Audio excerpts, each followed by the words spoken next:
Wala nang intro-intro mga idol, tila hindi na-inform ang OKC Thunder na maglalaro na ang star player ng Lakers na si Luka Doncic.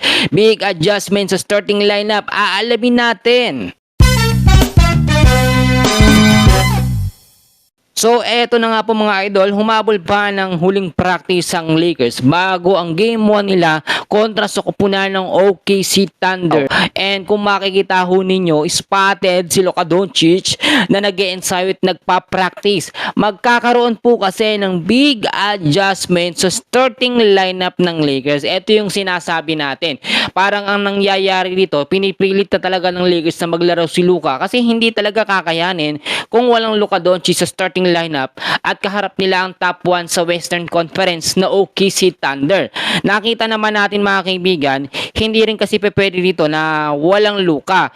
Yung ginamit na starting lineup last game sa Houston Rockets, si LeBron James, si Rui Hachimura, DeAndre Ayton, Austin Reeves at si Marcus Smart. So papalitan na muna ni Luka Doncic, etong si Rui Hachimura at eto na muna yung gagamiting starting 5. Mataas din ng tsansa na palitan din muna si DeAndre Ayton nitong si Jackson Hayes. So nagkakaroon ngayon ng matalinong adjustment ang Lakers sa game 1 kontra sa kupunan ng OKC Thunder.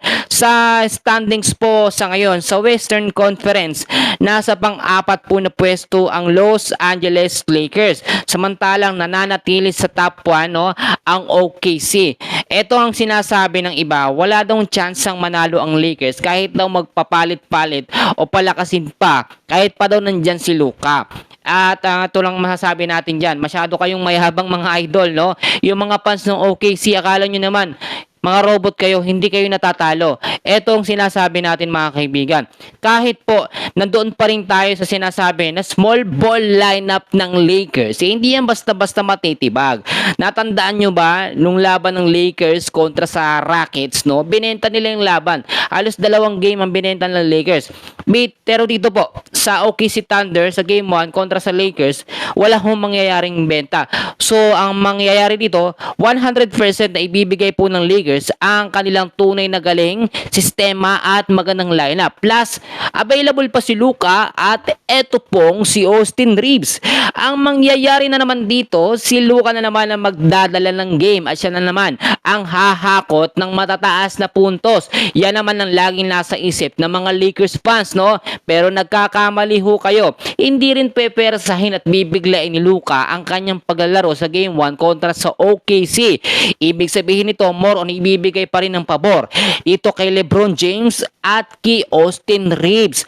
Makikita natin ang paghahandang ginawa ng Lakers sa kanilang sistema na talagang tatalo dito sa OKC. So yung mga fans ng OKC Thunder, huwag kayong pakampante ha. Hindi nyo pa kilala talaga ang tunay na galawan at laruan ng panibagong lineup na